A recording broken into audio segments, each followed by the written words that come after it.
Assalamualaikum warahmatullahi wabarakatuh. Perkenalkan, nama saya Isania Nurul Aini dari program studi D3 Keperawatan Politeknik Negeri Subang dengan nomor induk mahasiswa 10403025. Di sini saya akan mereview sebuah buku yang berjudul Pendidikan Pancasila untuk Pendidikan Tinggi, karya dari Dr. Ujang Carda, SSH, MH, MIP.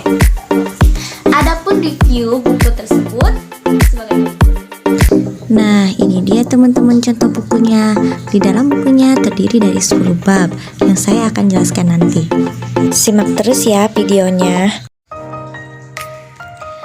Adapun pembahasan dari resum buku Pendidikan Pancasila untuk Pendidikan Tinggi, karya Dr. Ujang Carda, SSH, MH, MIP sebagai berikut.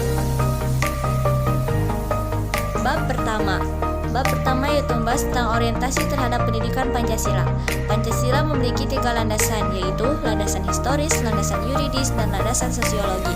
Tujuan Pancasila terbagi menjadi 2, yaitu tujuan nasionalisme dan tujuan pendidikan nasional.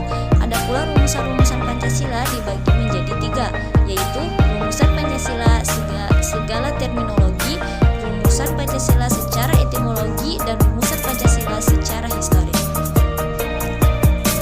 Lanjut pada bab 2 tentang memahami sejarah Pancasila sebagai lembaga negara Indonesia. Di sini menjelaskan Supomo pada tanggal 30 Mei 1945 mengemukakan teori-teori negara, yaitu teori negara perseorangan atau individualis, paham negara kelas, dan paham negara integralistik. Soekarno pada tanggal 1 Juni mengusulkan 5 dasar negara, yaitu terdiri dari internasionalisme, mufakat, kesejahteraan sosial, dan ketuhanan yang Maha Esa. Setelah Perang Kemerdekaan Indonesia pada tahun 1945-1949, disusul pengakuan kedaulatan Indonesia oleh Belanda melalui Konferensi Meja Bundar pada tahun 1949. Didadakan perlunya Indonesia memiliki lambang negara. Pada 10 Januari 1950 dibentuk panitia teknis dengan nama Negara Lencana di bawah koordinator negara-negara John Derfoto, Folio Sultan Abdurrahman, Hamid Al-Qaderi, Sultan Hamid II, dengan susunan panitia teknis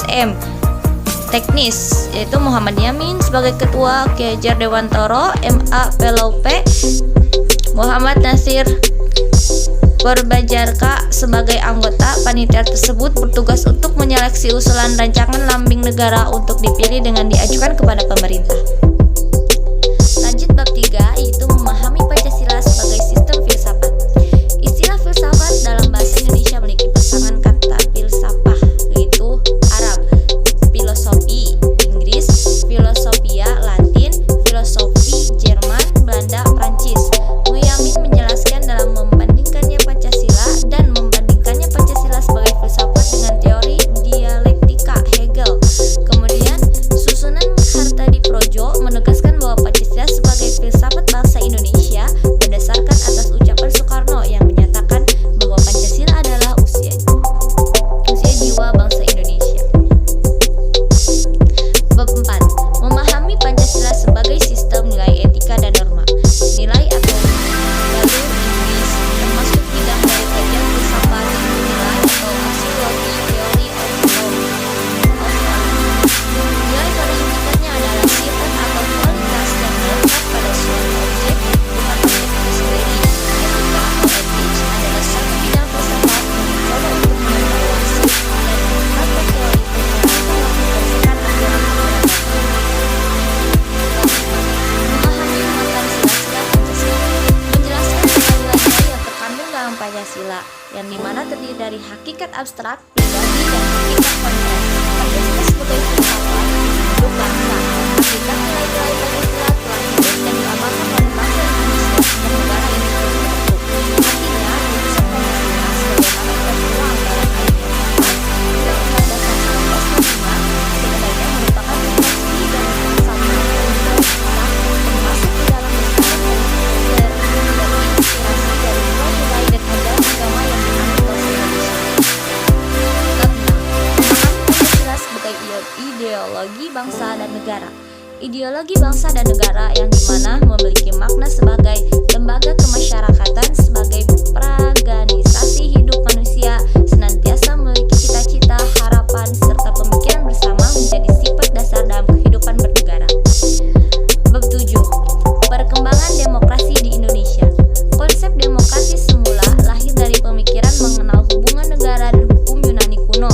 kemudian dipraktikkan dalam kehidupan bernegara antara abad 6 sampai dengan 13 AM.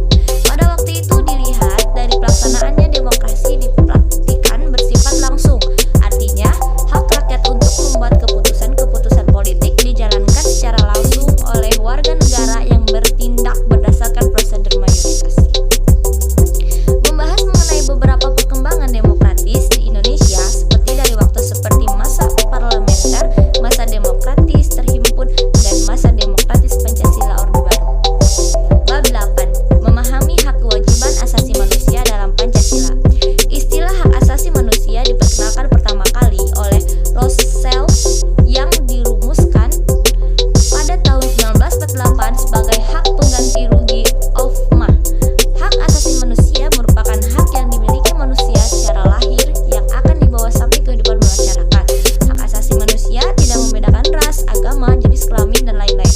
Itu semua sudah tertuang pada pasal 1 ayat 1 Undang-Undang Dasar Nomor 39 Tahun 1999. Dibahas juga tentang hak asasi manusia yang secara langsung berkaitan dengan Pancasila. Bab 9.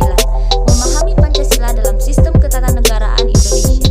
Pancasila dalam konteks ketatanegaraan Indonesia maksudnya adalah kedudukan Pancasila adalah sumber nilai dan norma dalam setiap aspek penyelenggaraan pemerintahan di Indonesia, baik itu dalam skala daerah maupun pusat.